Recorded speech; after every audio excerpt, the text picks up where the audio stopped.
نوشہرہ کندی تازہ دین میں ایک گھر میں خون کی ہولی، صفاق قاتلوں نے فائرنگ کر کے پورے خاندان کا خاتمہ کر دیا۔ قتل ہونے والوں میں سید علیم شاہ، اس کی بیوی، 10 سالہ بیٹی اور 2 بیٹے شامل۔ اس میں اسلحہ تشین سے قتل ہوا ہے، 2 بیٹے، ایک بہن اور ماں و باپ۔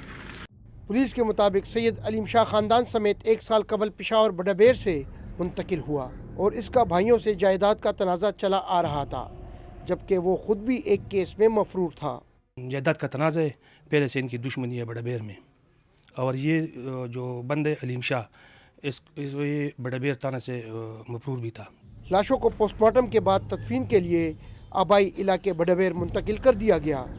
کیمرہ مین حیات خان کے ساتھ عبدالرحمان، سما، پشاور۔